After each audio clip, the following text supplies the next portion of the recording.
Hi guys, welcome to another Divi theme video. This is Jamie from System22 and webdesignandtechtips.com. Well, we've been doing a lot of animations recently and we've been doing a lot of coding. I've got a little animation today. There's an image there. When we hover over, it's going to populate with some animated text right there. And we're not using any coding for this today. We're just doing it with the inbuilt features of the Divi theme itself. Really easy to do. So let's get started.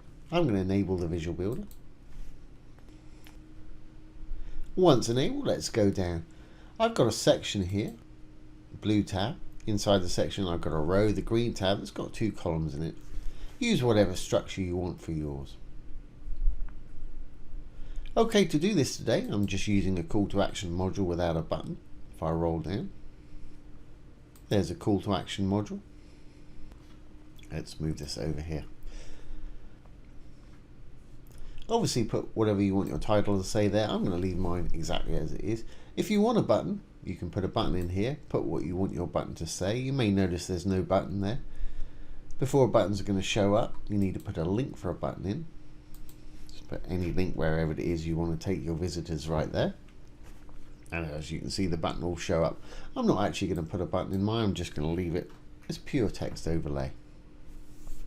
Okay, I've got a blue background on mine at the moment. I'm happy with that, but if you want to change yours, just go down the background here. You've got color, gradient, image, background video, background pattern, or background mask.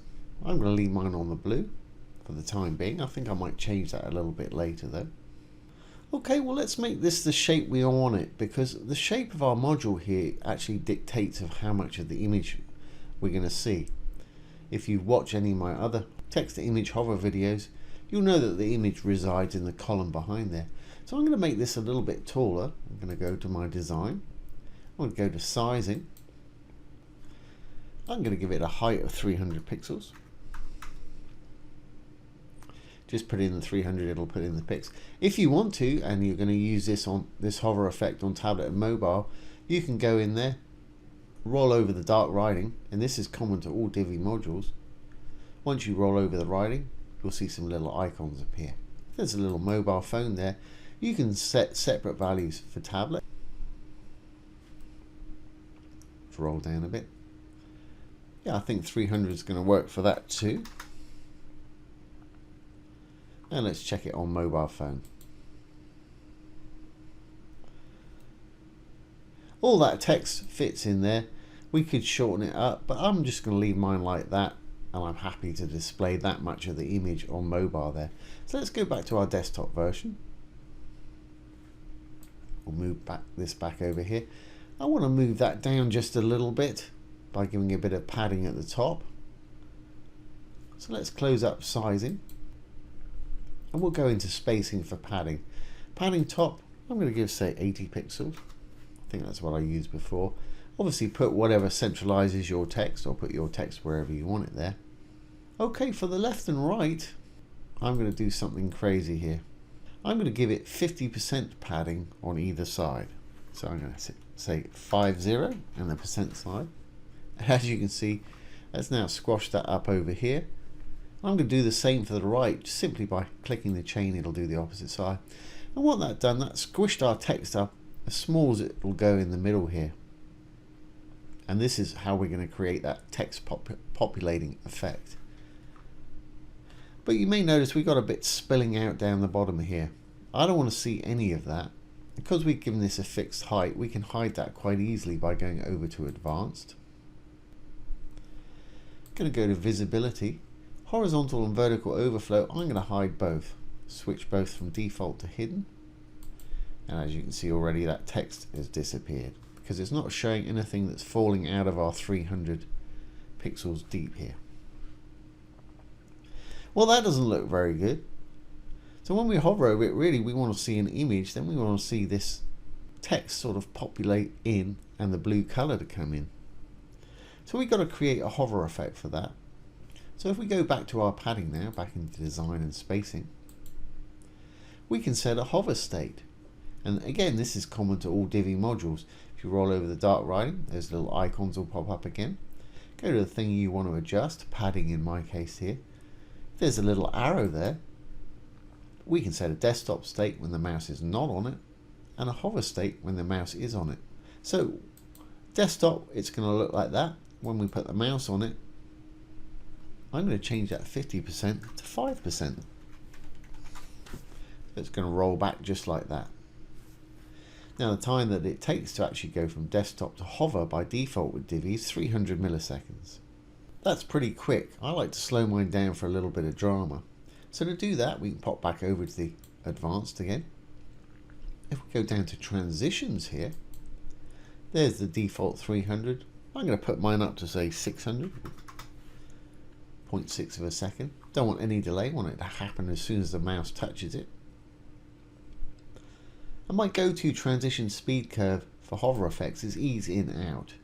They're all subtly different. Some will work better than others in certain situations, but for my hover, that's my go-to right there. Great. Now we need to put an image behind there. So let's go and do that, and then we'll create our little hover effect for the image. So I'm going to save this. We're going to go into the row itself, the green tab. We've got two columns. We're working on column 2, the right hand column here. So let's go in there, down to background, and we can choose our image, color, gradient, image. And you can combine colors and images, or gradients and images, and background masks and patterns if you want to. I'm going to leave mine a simple image, so I'm going to add a background image. Let's perhaps choose that young lady. Now of course you can't see it because it's actually behind our little module there, which is fine, but it's in there. So we can save our little column there, save the row settings.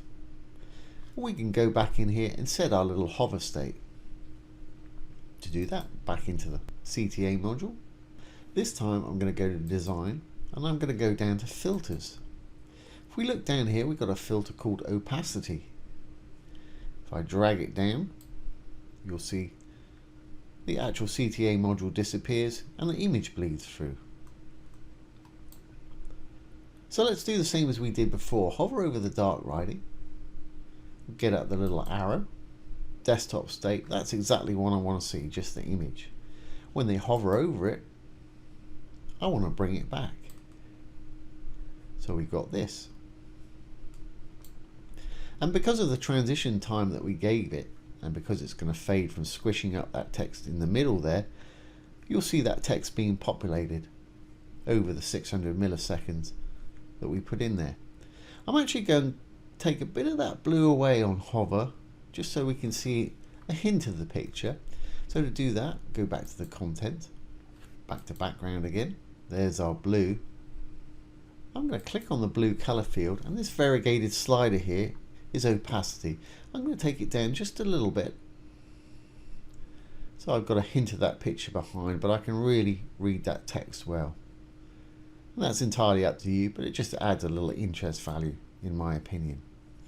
Great. Well, if we've done everything correctly today, as you see there's no code involved, we should be good to go.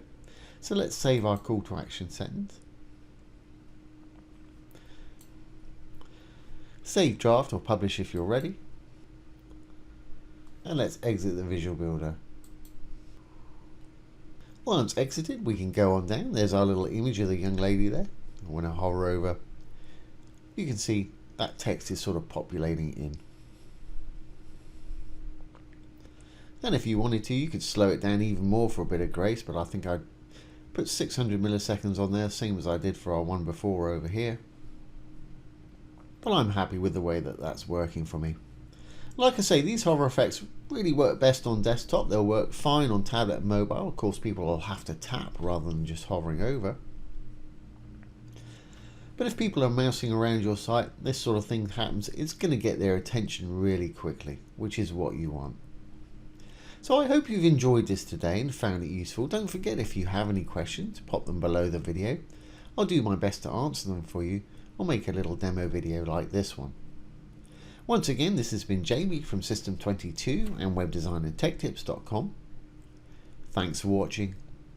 Have a great day.